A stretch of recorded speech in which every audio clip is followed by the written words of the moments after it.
Okay, so this class is dedicated for Nisim Ben Rosa, the father of Dr. Sarah Rosenau, the one she comes here, Dr. Rosine, for refuah shelema, and for long life, good health, and happiness, Bezrat Hashem. Also for the refuah shelema, refuat hanefesh verefuat haguf, for Shani bat Chagi, Ever Yona ben Rachel, Tinok Yitzchak ben Esther Sarah,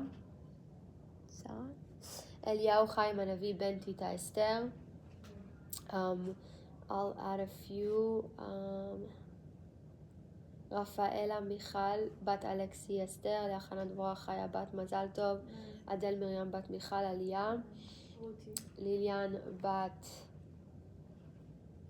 Aliyah, and Ruti bat Karin Esther, and Bezrat Hashem ben Kol Cholei Am Yisrael. May they have a refuah shelema. I want to just do one tehillim for them, and then we'll start. שיר המעלות וימקים קראתך, אדוני, אדוני שמע בקולי, תהיינה אוזניך קשובות לכל תחנוני. אם עוונות תשמור יא אדוני מי יעמוד, כי עמך סליחה למען תברא. קיוויתי אדוני כפתה נפשי ולדברו אכלתי. נפשי לאדוני משומרים לבוקר, שומרים לבוקר, יחל ישראל אדוני, כי אם אדוני חסד והרבה עמו עדות, והוא יפדה את ישראל מכל עוונותיו. Okay. So today we're going to talk about something interesting. I think we were talking about this the other day. How do we make decisions that are the correct ones, right? How do we make the right decisions, and how do we choose well? I think especially in this life, we're going through so many distractions and challenges and so many things going on around us that it's very hard to kind of differentiate between, okay, what is right, what is wrong, what is truth, what is not true, right? There's a lot of sheker, there's a lot of lies, so it's very, very hard for us to kind of navigate, what is right, what isn't, and what is good for us. So we live in a culture that it's very important for us to have free will, right? To have the ability to choose, okay, whether we make the right decision or not, okay? Do we have that freedom to choose whether we want to go in path A or path B, okay? So that's always been number one, okay? But according to the Torah, do we actually have the freedom to choose? There's always that how do we say, debate, yes. There's always that debate of do we have free will or not, right? I always see like Rabbanim having, arguments with each other because it's really such a big concept. Do we really have the freedom to choose? So, first of all, I'm going to ask you, I'm going to open it up to the room because I'm curious what you guys think about what is specifically free will. What is it? Because we'll go into the definition, but I'm curious what you think. Hashem, puts you in your circumstances, and also he'll give you, certain thoughts. Okay. But it's your choice to choose what to do with the circumstances you have. And I also think that you have a potential, and no matter what, I think that you'll always reach your potential, but it'll just be sometimes the longer way or the shorter way, kind of depending like a GPS, on the choice that you make. Yeah, if you make the wrong way, it's not like you're not going to your location, it's just gonna have to recalibrate to take longer. Okay. So I think no matter what, you're always gonna have the same end goal, but I just think the way that you get there is up to you, how interesting, which route you take and stuff. Love that. Anybody else? I think that everything's already written. So I think there's an illusion of free will. You can, like you said, you can make decisions, but your path is your path. But I think that it's more like Hashem knows what you're gonna I don't know. I just think that no matter what you choose, you're where you need to be, and that's exactly what. I always used to think to myself, if I was Taylor Swift, I would be Taylor Swift. You know what I mean? If I was born in her family and had her name and had right. So it doesn't matter what I do now. I'm never gonna be something that I wasn't meant to be, kind of. Okay. Thing, if that makes Interesting. sense. Hello. I don't know if that makes sense. Hi. This is Natalie. Welcome. Hi. We're talking about free will, and do we actually have a choice? I'm curious. What is free will for you? Sorry, I'm putting you on the spot. Free will. Libre albedrío. Free will. What is free will for us? Dale, Coco. Sorry, you just got here already. I have to think because I think that is It's to make choices, good choices around your life. To make the good choice. They all in life. They always present. God present you a lot of things, and then you have the free will, the free choice to go in the right path. Right. Something like that. Everyone is saying similar things. Yeah. Do you want to add or? well, I think that everything that you choose at the end is the free will. The ability to choose. Okay. Okay, so everyone said very common answers, and you're all right. But so this is gonna go a little bit deeper.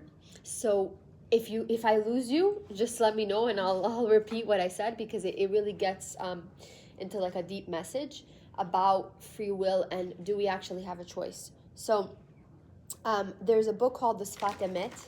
It's by Rabbi Yehuham of Mir, and he actually wrote many commentaries on the Talmud and the Gemara, but he specifically says in Lech Lecha, in Parsha Lech Lecha, that Abraham's greatness wasn't that he didn't have any tests, right? He had challenges all his life. It was that he was so aligned with Hashem that even in the hardest, he was so aligned, with Hashem's will, that even in the hardest moments, there was only one path he could walk. So while every challenge that he had two choices, there was only one clear choice. So he knew what to do in that moment, and he had such clarity that it really was one choice. Okay? So this one specific path was actually where his bechira means choice, became actually infused with his teva, which with his nature. Meaning that when we get to a point in life where every decision we make is so clear because we're so aligned with Hashem's will, that's the freedom of choice. It's not that we have two choices, it's actually to be so aligned with your beliefs and your clarity of something that it just becomes one choice. Okay? So it's very interesting how Rabbi Dessler explains it, but we'll go deeper, and then you'll stop me if it's too hectic. So we need to be trying to be aligned with the clarity to only have that one treasure. Yes. So I'll give you examples, but Rabbi Dessler opens by citing the Michtav of Mir Yeshiva, Rabbi Yeruham Halevi, who defines what it means to choose well. Okay, because we said at the beginning, freedom of choice also is to know how to choose well. It's not just choosing. Okay, it's every decision that we make in life really is extremely important, because that's what will lead us to the next step and to transform ourselves. So it's very important to know, how do we choose well. Okay, so he explains that choosing well means choosing to bring oneself into a state where one no longer has a choice. It's very interesting. So pay attention to the words. This is when the person knows and recognizes that in truth, he has no option but to do the will of Hashem. So I'm going to give you an example. Someone's at the bank and someone comes at a gunpoint, right? A robber comes at a gunpoint and he says, "Give me your money." Does that person have a choice? No. Yeah. They do.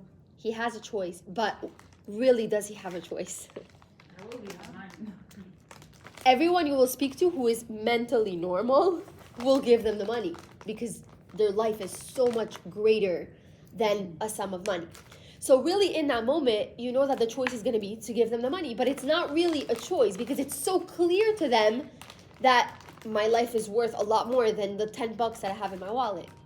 So in that same example, this is the clarity that the person has in that moment, is that type of clarity that we have with every choice that we make. That is where we reach the real freedom of choice. So another example is a person will constantly, because of our survival instinct, we're constantly trying to stay away from danger. So like if we're like in a bad neighborhood, we make sure, to lock the cars. We make sure to lock our cars at night. We make sure, that we wear a seatbelt when we're in the car. All of these things really, we focus on just surviving, right? It's a fight or flight mechanism, and we always are going to limit ourselves from reaching a dangerous zone. Okay, why? Because our lives are important. So it's a clear thing, but it's more than clear. It's instinctual. It's something that's instinctual. The same thing with the robber. When he's coming in, he's putting someone at gunpoint. He's like, "Give me all your money." You're gonna give them the money because it's like you're surviving. It's your survival instinct. So the word here is instinct. Okay, it's instinctual. Okay, so now a person who truly knows and recognizes in their innermost self the greatness of HaKadosh Baruch Hu and the Torah and the avodat Hashem, okay, will find themselves very compelled to do his will. Okay, so we're going to talk now about something called compulsion. Compulsion is almost in a way where it's instinctual, like I gave that example of the robber and the person handing the money. It's almost instinctual because you want to save your life. So in the same way, HaKadosh Baruch Hu says, when you get to a point where you're so involved in avodat Hashem, where you're learning Torah and you love it and you infuse it into your life, you get to a point where those choices become instinctual. It's not even a choice anymore. So the two paths really become one. And okay? do the right thing. Exactly. But it's so clear to you, right? There's no emed, there's no shekel. You're like, okay, this is the right path because it serves my master. Because I am a servant of HaKadosh Baruch Hu.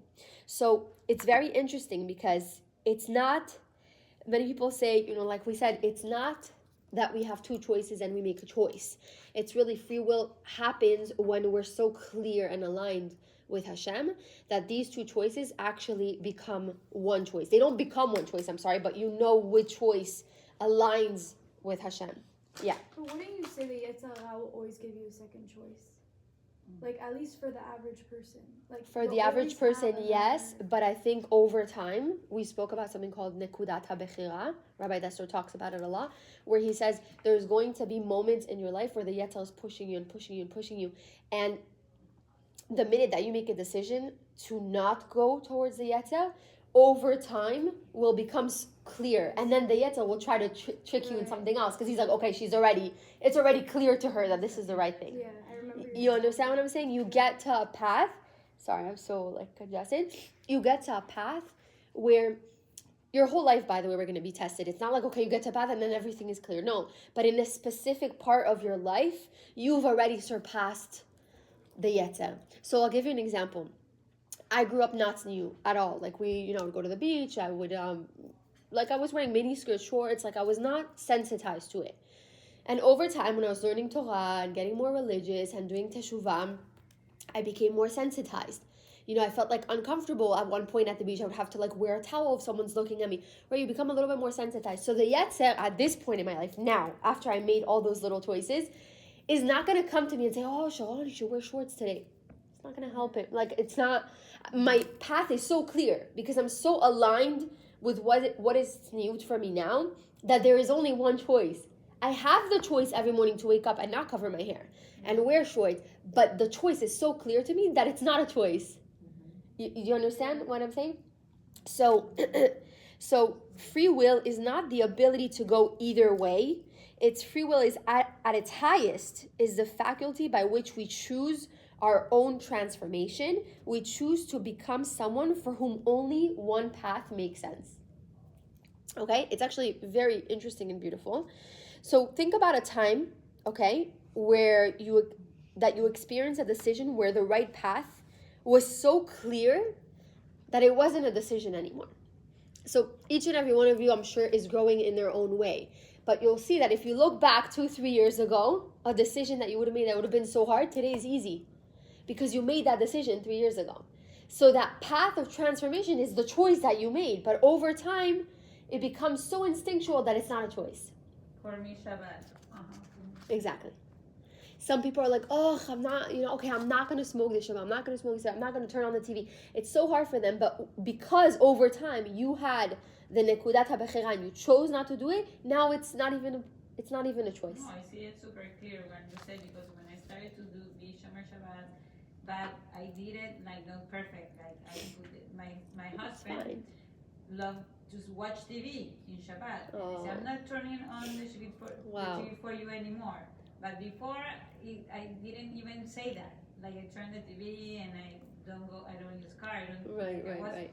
Normal. Wow. But then that's what you say. The Yetzer Hara doesn't. For me, it's like I'm not gonna turn the TV. But at one point, it was strong. It was hard. Exactly. It's so crazy that it's the Yetzer Hara evolves with you. Yeah. And we've spoken in the past 2 shiurim that the Yetzer Hara is the greatest advocate and the greatest lawyer, because he comes in your voice. It's a part of you. It's not like someone waiting at the gate, like, who's going to try to rob you, who's going to try to kill you. No. He's a part of you. So every day when you wake up and you make that decision not to do something, you're fighting the Yetzer over and over, because it feels like you're fighting yourself, but not really. So it's hard to differentiate between the two, but now you know that it was the Yetzer. When you do the free will, and the correct free will, now you're in peace and Exactly. tranquility. Exactly. Because I just want to turn the phone before Shabbat. Exactly. It's unbelievable. When you understand and you are in peace. And then you're going to see also, especially when someone is really learning Torah and pushing themselves to be better, you see over time that you just get to higher and higher levels. And something that you didn't do last year, now you're suddenly doing, and now suddenly you're sensitized. And it's crazy. Like, and this year I said I'm really gonna work on, I really try to hold my tongue a lot. I think it's extremely, extremely important, but also extremely, extremely hard, because especially women, we like to talk, we like to gossip, and sometimes we don't even realize that it's lashon hara. Because I love to compliment people, so I'm like, oh my God, you see how pretty she is? And that can in itself become lashon hara. So I'm very careful with my tongue. But now that and we spoke about this, the first step is in a few shiurim ago, the first step is awareness, to be aware of what you're doing. The minute that you're aware of something that's happening, the shift starts to happen. So now I'm more sensitive when someone is about to say something. I can already feel like they're about to, and then I try to catch them, or I try to catch myself when I'm about to say something, even if it's something nice, even if it's something, I'm like, okay, but it can get to lashon hara, right? So, where was I getting to? So the Yetzer evolves over time, depending on what stage you're in. But the more you study Torah, the more you sensitize yourself, the more you align yourself with the will of Hashem, the easier the decisions become.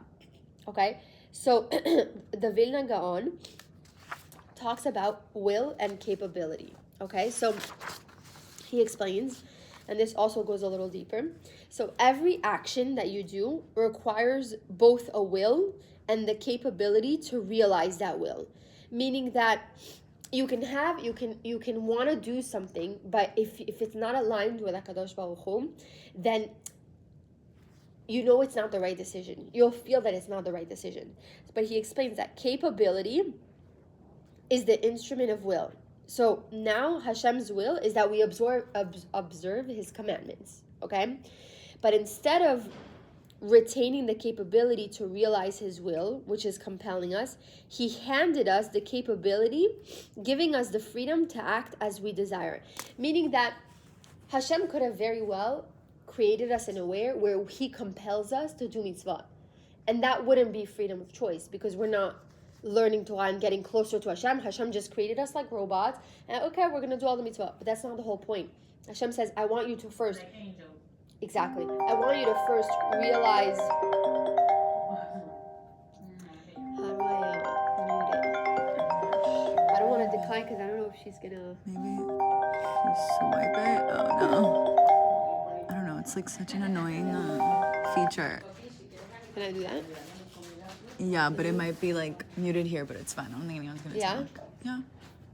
When it goes away, you can just unmute. Oh. Okay. Oh, wait. Perfect. That worked? Okay. So... Wait, is this gonna happen? Yeah, so good. So our responsibility, when HaKadosh Baruch Hu gave us the ability to have free will, is to bring ourselves back to a state of compulsion. Okay? Now, I'm going to explain what compulsion is because it's a little bit, it could be a little bit confusing. But when we spoke about the fact that something becomes instinctual, okay, that is what compulsive means. Meaning that we're not really making a choice actively. It's already ingrained in us. Okay? So, as I mentioned, Hashem could have simply compelled us to do mitzvot, but he wanted our service to be freely given. So he handed us the capability, the power of action, and left it in our hands. Our avodah is to voluntarily return that capability to act as though we are compelled, meaning that we're not really making a choice, because we've achieved such clarity of vision. Okay? So, meaning it becomes so instinctual that it's no longer a choice. That is, when I say compulsion, that's what it means. So, HaKadosh Baruch Hu says this is where you've attained the highest level of Kedusha, is when something becomes so instinctual that it's almost involuntary. So you know how when our eyes blink, we don't tell our eyes, okay, blink. When, it's so crazy, I always think about this, but when we create a baby, we don't tell our body, okay, create his hands, create his arms, our body does it all on its own. So it will be so compulsive in a way that it will be involuntary. We're not even paying attention. It's just already ingrained in our habits and our lives and our beliefs. Okay? So this is very interesting. In the Gemara, Rabbi Levi says this. Okay, I'll write this down because this is beautiful. 6 things serve man. Okay? 3 are in his power and 3 are not. Okay? The eye, the ear, and the nose are not in his power. Why? Because the eyes, when we blink, when we see, when something is converted in our brain, it's not in our control. It's involuntary. Okay? Same thing with the ear. And same thing with the nose. Right? Every time you smell something and it's nostalgic, we don't control that. It's involuntary. Okay? And then what is in his power, the mouth, the hand, and the foot. What we say, what we do with our hands, and what we do with our feet. Okay? When a person merits it, okay, so this is going to be a little confusing, but I'll explain. When a person merits it, the Holy One takes those which are in his power and places them outside his power. What is merit? It's a zechut. The zechut is to have what's in our control become so instinctual that it's no longer in our control. So, Merit, okay. Yeah, merit. No, I was asking in Spanish. Oh, okay. So, what is he saying here? That when we are so aligned with Hashem and we do his avodah every day and it becomes, like I said, a habit and instinctual, and already we're not even thinking about it anymore. So in a way we like, for example, someone who stops doing Lashon Hara and is very sensitized and over the years hasn't said one Lashon Hara. I don't know if that's even a possible state, but Bezrat Hashem, we all merit to have that. Right, exactly. So what we do with our mouth, which is voluntary, which is something that we do control, becomes involuntary. It becomes so instinctual, it becomes so not even a choice because we stopped doing Lashon Hara so many years ago, that it becomes compulsion. It becomes something that is involuntary, like the eyes, like the nose, and like the ears. Basically, like you said, you wearing a wig with something with your hands. So Exactly. whatever you're doing now, It just becomes already like a normal thing. Like I wake up in the morning, brush my teeth, okay, put my wig on. Versus like 3 years ago, I'd be like, oh, I don't want to cover my hair. Ugh, it would be like a battle. So at one point, it becomes so automatic that it's like as if Hashem took away the power from it. Okay? Huh? Exactly. Second nature. It's a beautiful pasuk in the Gemara because it really shows us, first of all, that we're able to attain that level, and number 2, it's such a peace. Because you're not even actively working on it anymore. It's not a battle every day. It just becomes automatic. So Hashem says that is the point where you really are aligned with HaKadosh Baruch Hu. So another beautiful thing he says in the Sfat Emet, Rabbi Yehuda Aryeh explains that when we say Kedoshim to you, HaKadosh Baruch Hu, when he spoke about us worshiping Hashem, he says Kedoshim to you. He uses the word Kedoshim. Kedoshim means holy. But what's another word for Kedoshim? You know what it means? Kadosh means holy, but it also means something else. Kadosh means to separate. Okay? Kadoshim tiyu. Lehavdil ben kodesh lechod, right? You're separating.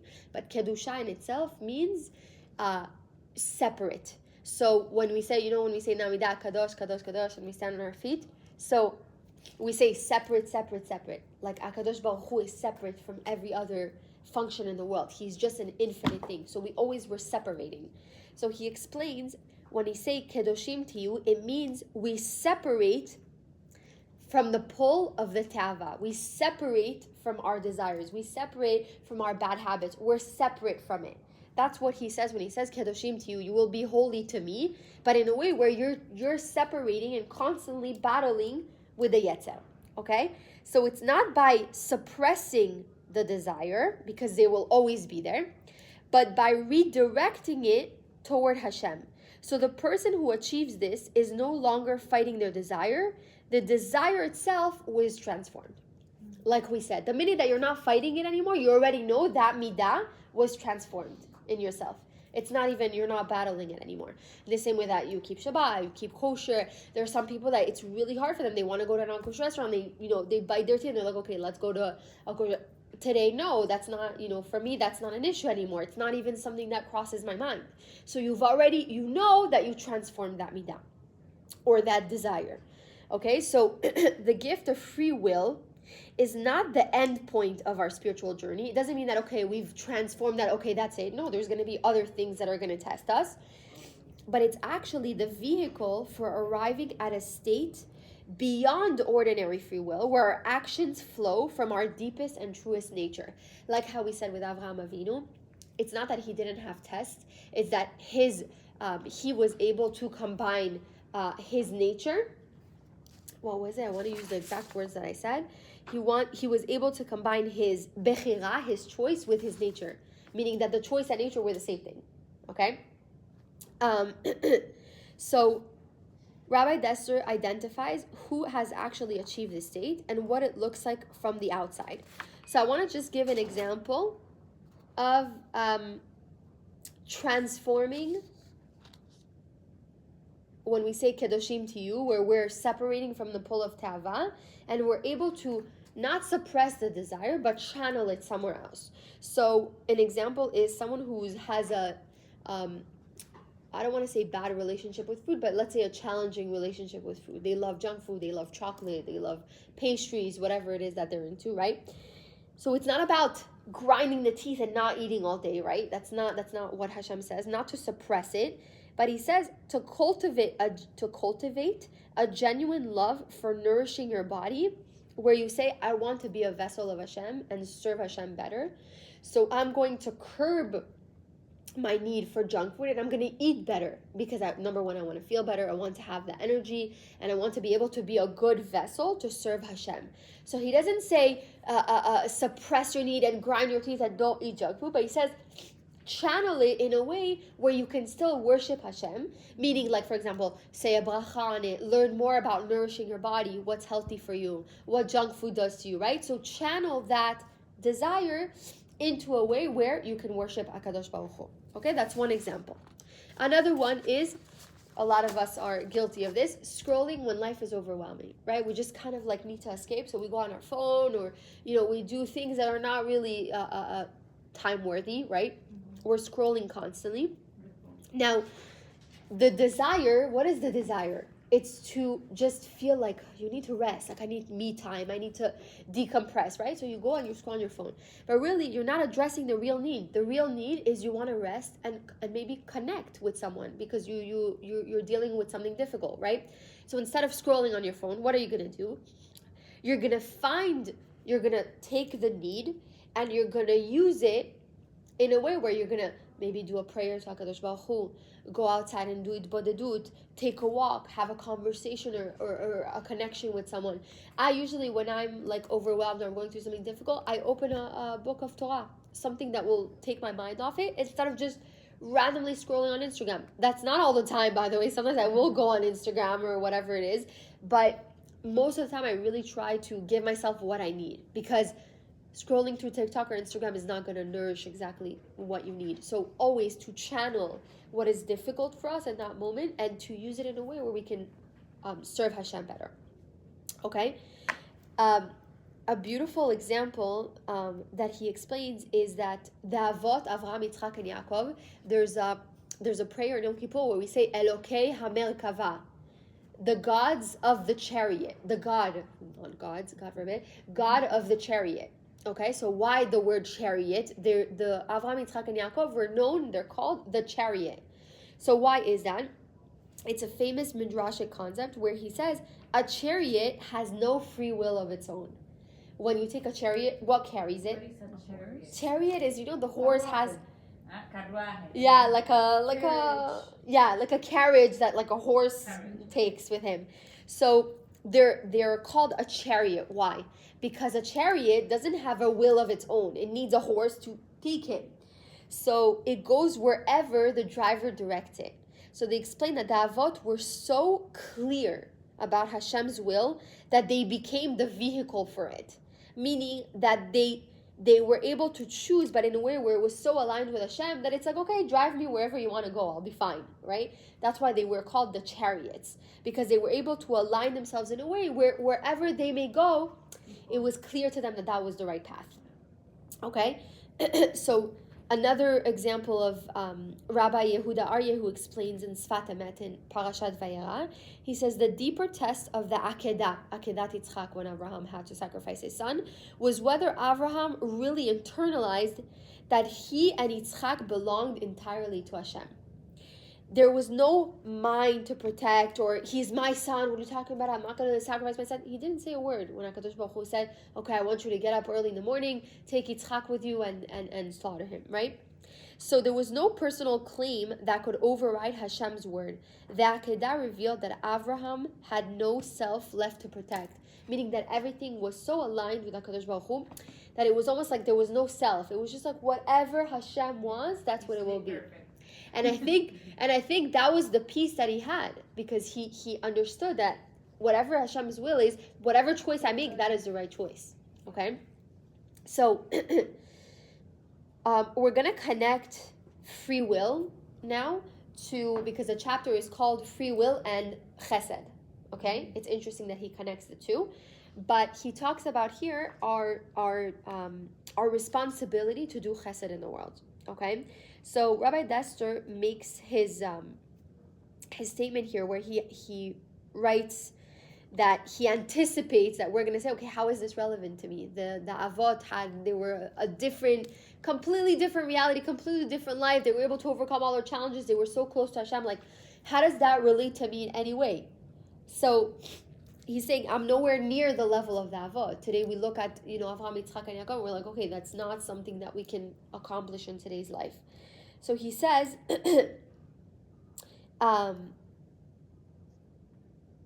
one way where we can accomplish something that is so spiritually high, like the Avot, is to enter the world of chesed, where we actually we lose one's individuality in the service of the community, meaning that we start to when we overcome or transform our midot and we become more aligned with Hashem, our ego becomes a little smaller. And when that happens, we are able to be one with our community, where we're able to contribute in a way where we're a very big part of the community itself. So he says, like Rabbi Akiva explains, of course, V'afta l'recha kamocha. And he talks about this is like the compass of the Torah. If you were to ask me one thing, right, Rabbi Akiva always said, V'afta l'recha kamocha. That's the entire Torah, if you were to choose one thing. And Hillel in Shabbat 31a explains, refrain from doing to others what you don't want done to you. This is the whole Torah. Okay, again, V'afta l'recha kamocha. Everything that you wouldn't want done to you, don't do to another Jew. Okay, so a loving person is one whose desire is to give himself to others. In other words, to lose himself in them. This is the exact opposite of the grasper, someone who wants to grab every opportunity, right? We spoke about the giver and the taker. whose ambition is to draw everything and everybody to himself. So basically everything becomes about him. Okay? And a lot of people maybe don't realize today that we take a lot more than we give. Sometimes we give, but it's to take something, right? So some people, we explained this, I think this was maybe 3 classes ago, that when you give to someone, okay, like let's say you give tzedakah, but it's in order to get recognition that, oh, this person gave $100,000 to Hatzalah, they want their name known. So you're giving, but you're also taking something in return. You're giving in order to get validation. You're doing chesed in order for someone to be like, oh my God, what a tzadikah. You're giving in order to get the love that you didn't receive when whatever, or to get the self-worth or the praise, right? So you're giving, but you're also taking. When you're aligned with Hashem's will, and you are a foundational part of the community, meaning you're a big pillar of the community, it's because you were able to make your ego smaller, and you're able to do chesed in a way where you're not taking, but you're purely giving, okay? And that, again, over time, becomes something that's instinctual. And it's not even anything that you're already doing. Someone who's doing chesed all the time becomes automatic for them, right? Like they're constantly hosting for Shabbat, they're hosting rabbis coming from Israel, from all over the world, they're used to constantly donating to any organization that comes their way. They're just so used to the chesed that it already becomes a part of them. They're not looking for validation, they're not giving in order to take, they're just doing it because that is them. And that is where we know we're very, very aligned with HaKadosh Baruch Hu's will, okay? So, let me finish this last thing. I don't know how we are on time. We have 10 more minutes. The last thing he explains is that, Rabbi Dessler, his books are essays that he sends to his students in yeshivot all around the world. This is where we get the content from. And he writes, and this was actually an essay, I actually don't know exactly when it was written, but here he writes that he sees the yeshiva, because he was writing to his students, as one organism. So, sometimes, most of the time, we see ourselves as one individual having an impact. But when we see the yeshiva, or the community, or fill in the blanks, right, your family, your community, your friends, when you see it as one organism, you see that everything that you do will impact other people in a huge, huge wave, because you're part of something, right? It's a very common thing when we say, Am Yisrael, Arevim Zelazeh, right? We're responsible for one another. I don't know if you guys felt what I felt, but when we had the Yom HaZikaron, it was like, I woke up and I had a heavy heart. And I was like, what's going on? And then I understood that it was Yom HaZikaron. It's like we all really feel there's this collective grief in us that no other nation will feel. We really are responsible for one another.